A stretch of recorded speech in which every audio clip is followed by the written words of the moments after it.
শহীদ president Ziaur রহমানের খাল খনন কর্মসূচির আলোকে বর্তমান সরকার নির্বাচনী ইশতেহার অনুযায়ী দেশব্যাপী নদী নালা খাল জলাধার খনন ও পুনঃখনন করার কার্যক্রম গ্রহণ করেছে।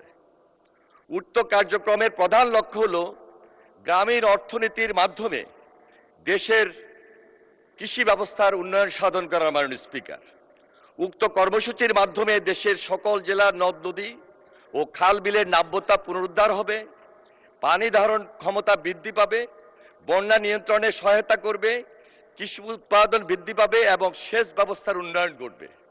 পাশাপাশি জলাবদ্ধতা নিরসন, কর্মসংস্থান সৃষ্টি, মৎস্য সম্পদের বৃদ্ধি এবং নৌ যোগাযোগ ব্যবস্থার সহজীকরণে গুরুত্বপূর্ণ ভূমিকা রাখবে। পরিবেশের ভারসাম্য রক্ষার মাধ্যমেও এই কর্মসূচি সামগ্রিকভাবে ইতিবাচক প্রভাব ফেলবে। মাননীয় স্পিকার, এছাড়াও ভূগর্ভস্থ পানির পরিমাণ বৃদ্ধির মাধ্যমে ভূগর্ভস্থ পানির উপর নির্ভরতা হ্রাস পাবে। এর ফলে একদিকে খরা প্রবণতা কমবে, অন্যদিকে বন্যা ও জলাবদ্ধতা হ্রাস পাবে। মাননীয় স্পিকার, 200-র বেশি সার্ভিস ও ফিচারে লেনদেনের সব বিকাশ অ্যাপে সম্ভব।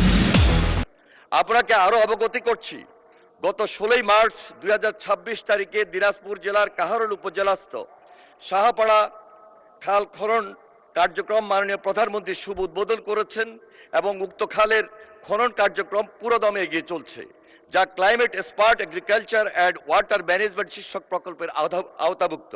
এছাড়া পানি সম্পদ মন্ত্রণালয়ের আওতাধীন দেশব্যাপী নদী নালা খাল জলাধার খনন ও পুনঃখনন শীর্ষক প্রকল্প গ্রহণের বিষয়টি প্রক্রিয়াধীন রয়েছে। উক্ত প্রকল্পের আওতায় দিনাজপুর জেলার জনগুরুত্বপূর্ণ খালসমূহ অন্তর্ভুক্ত করা হবে। মাননীয় স্পিকার, আপনাকে ধন্যবাদ। ধন্যবাদ মাননীয় মন্ত্রী।